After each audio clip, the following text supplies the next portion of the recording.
आचार्य रामचंद्र शुक्ल का साहित्य इतिहास लेखन परंपरा में योगदान। आचार्य रामचंद्र शुक्ल ने हिंदी साहित्य का इतिहास 1929 में मूलतः नागरी पचाड़ी सभा के ग्रंथ हिंदी शब्द सागर की भूमिका के रूप में लिखा था। इसकी विशेषता इस प्रकार है। हिंदी साहित्य का इतिहास जो है ये हिंदी शब्द सागर की भूमिका नागरी पचाड़ी सभा द्वारा प्रकाशित हुआ था। उसी की भूमिका के रूप में शुक्ल जी ने इसको लिखा था। शुक्ल जी के को इतिहास दृष्टि पूर्णतः स्पष्ट, परिपक्व व विकसित है। वे लिखते हैं कि जबकि प्रत्येक देश का साहित्य वहाँ की जनता की चित्तवृत्तियों का संचित प्रतिबिंब होता है, तब यह निश्चय है कि जनता की चित्तवृत्तियों में परिवर्तन के साथ साथ साहित्य के रूप में भी परिवर्तन होता चला जाता है। आदि से अंत तक इन्हीं चित्तवृत्तियों की परंपरा को परखते हुए साहित्य परंपरा के साथ उनका सामंजस्य बिठाना ही साहित्य का इतिहास कहलाता है। जनता की चित्तवृत्ति बहुत कुछ राजनीतिक, सामाजिक, सांप्रदायिक व आर्थिक परिस्थिति के अनुसार होती है।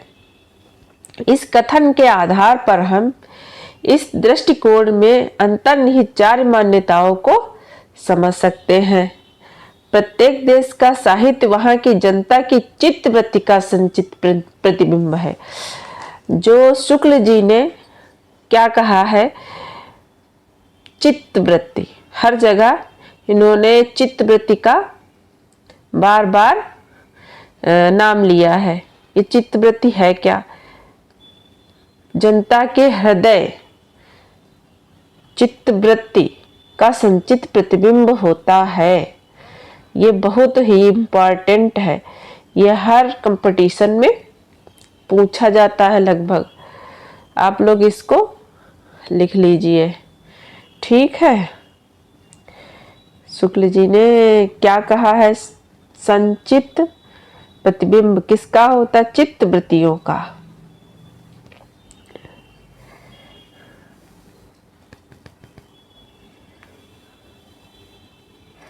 और आगे हम लोग जनता की चित्तवृत्ति बदलती है व उसी के अनुसार साहित्य भी बदल जाता है।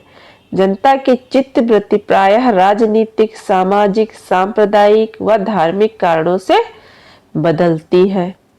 साहित्य इतिहास का अर्थ है यह दिखाना कि चित्तवृत्तियां कैसे बदली व उनके बदलने से साहित्य कैसे बदला।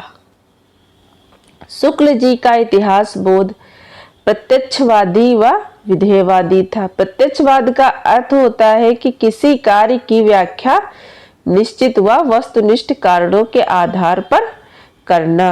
वस्तुतः वैज्ञानिक चिंतन प्रत्यक्षवाद पर ही आधारित है। इस संदर्भ में शुक्ल जी पश्चिमी चिंतक टेन के आभारी हैं, जिन्होंने साहित्य के इतिहास लेखन में प्रथम बार प्रत्यक्षवाद का प्रयोग किया।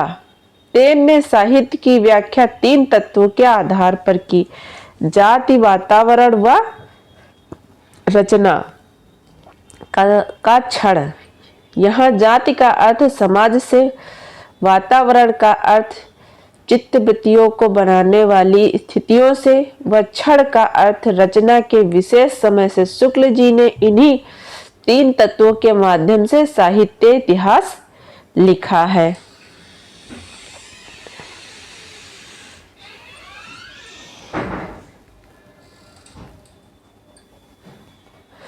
इस कारण उनके इतिहास में युगीन परिस्थितियों का विश्लेषण अत्यंत महत्वपूर्ण हो गया है।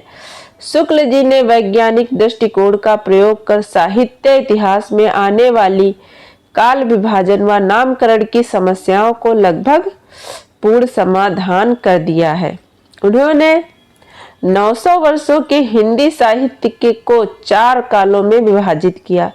यह अति महत्वपूर्ण है कि उनका विभाजन आज तक प्रायः निर्विवाद रूप से स्वीकृत है। यहाँ तक कि 3 नाम भी उसी रूप में हैं यह काल विभाजन इस प्रकार है।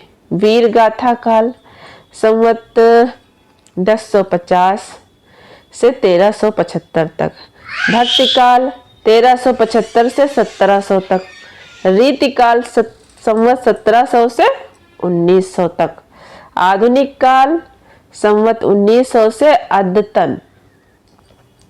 शुक्ल जी के साहित्य इतिहास में कुछ और विशेषताएं दिखती हैं जो इस प्रकार हैं।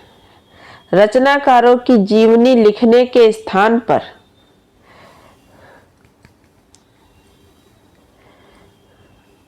उन्होंने रचनाओं के मूल्यांकन पर महत्व दिया। रचनाओं का मूल्यांकन न तो पारंपरिक रसवादी दृष्टि से किया, न ही आधुनिक समाजनिष्ठ दृष्टि से, बल्कि इन दोनों के का समन्वय कर रस को लोक मंगलवादी व्याख्या प्रस्तुत की व उसी के आलोक में संपूर्ण साहित्य का मूल्यांकन किया।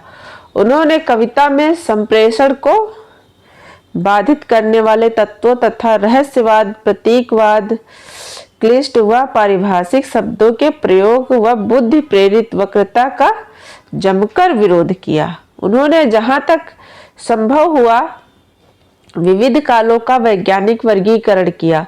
यथा भक्ति काल को दो प्रमुख विभागों निर्गुण व सगुण में बांटकर पुनः उनके दो भाग किए। इसी प्रकार रीति काल को रीति काव्य तथा रीति स्वच्छंद काव्य में बांटा गया। आधुनिक काल को भी प्रथम, द्वितीय, तृतीय उत्थानों के रूप में विभाजित किया।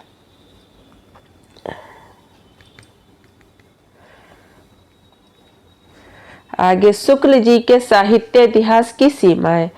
प्रत्यक्षवादी साहित्य के कारण शुक्ल जी न तो रचनाकार के व्यक्तित्व को महत्व दे सके और न ही परंपरा से पैदा होने वाले प्रभाव को तेन के दृष्टिकोण का खंडन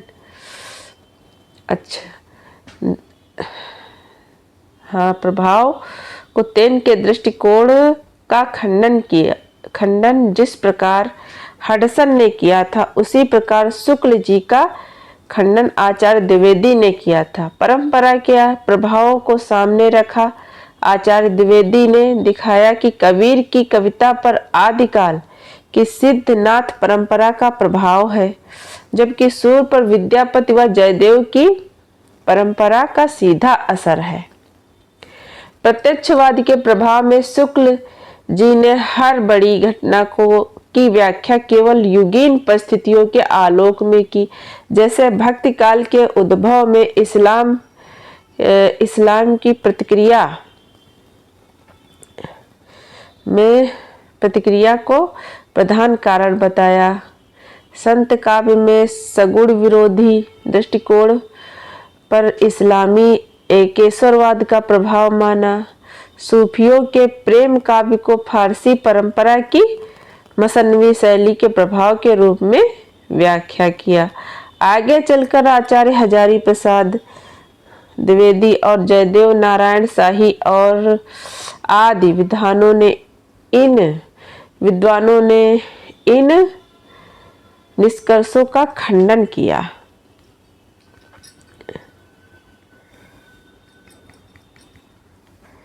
थोड़ा सा बड़ा कर दे।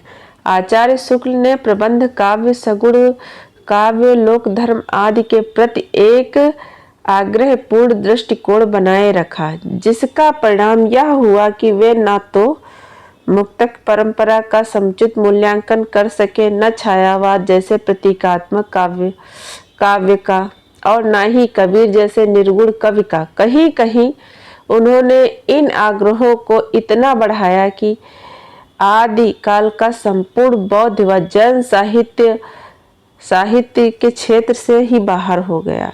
उनका भक्ति काल व रीति काल का वर्गीकरण भी उचित नहीं है। भक्ति काल के वर्गीकरण में ऐसे कवियों का कोई स्थान नहीं बन पाता जो राम व कृष्ण को छोड़कर किसी अन्य सगुण ईश्वर की भक्ति करते हो, या जो भक्ति काल में रहकर धर्म निरपेक्ष काव्य की रचना कर रहे हों।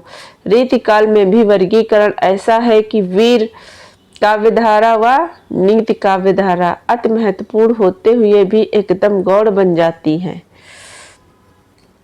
वीर गाथा काल का नामकरण भी सही नहीं है कि उनके समय में तथ्यों का घोर अभाव था। वस्तुतः उनकी प्रणाली में भी दोष है। उन्होंने माना जो विशेषता मात्रा में अधिकतम होगी उसी को नामकरण का आधार बनाया जाएगा, किंतु यह नहीं सोचा कि जो अधिकतम है वह भी संपूर्णता का छोटा अंश हो सकता है। इसलिए कालांतर में इस काल को आदिकाल मानना आवश्यक हो गया।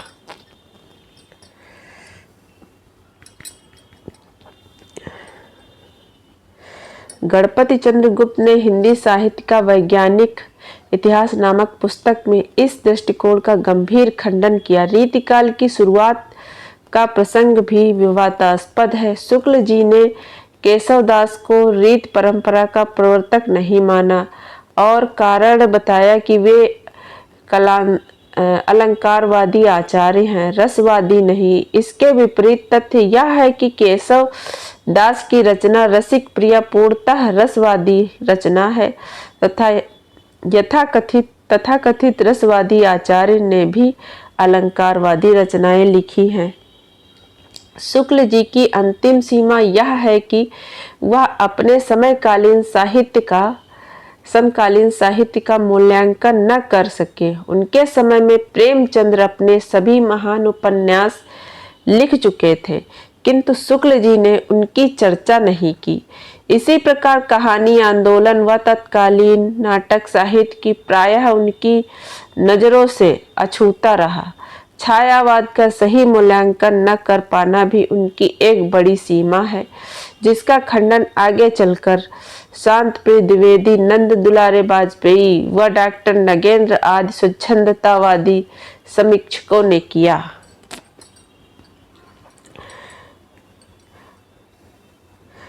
कुल मिलाकर आचार्य शुक्ल हिंदी साहित्य इतिहास परंपरा में वे व्यक्ति हैं जिन्होंने इतिवृत्तात्मक व इतिहास बोधक शून्य परंपरा को एक ही झटके में ठोस परंपरा के रूप में स्थापित कर दिया। यद्यपि उनके कई निष्कर्ष आज अमान्य हैं, किंतु जहाँ जहाँ ऐसा हुआ उसका कारण प्रायः यह रहा कि उनके समय में ऐतिहासिक तथ्य सीमित मात्रा में उपलब्ध थे वह बाद में खोजे गए। ऐतिहासिक तथ्यों ने उनके निष्कर्षों को असंगत बना दिया, इसके बाद भी अपने वैज्ञानिक प्रत्यक्षवादी व विकासवादी दृष्टिकोण के कारण शुक्ल जी का स्थान साहित्य इतिहास परंपरा में सर्वोच्च महत्व का अधिकारी रहेगा। अब हम लोग वीडियो को यही समाप्त करते हैं। इसके आगे हम लोग हजारी प्रसाद जी को पढ़ेंगे। अगर आपको हमारा वीडियो अच्छा लगा तो लाइक और सब्सक्राइब कर लीजिएगा, ताकि आगे जो भी वीडियो मैं बनाऊं तो आप लोगों तक पहुंच सके। धन्यवाद।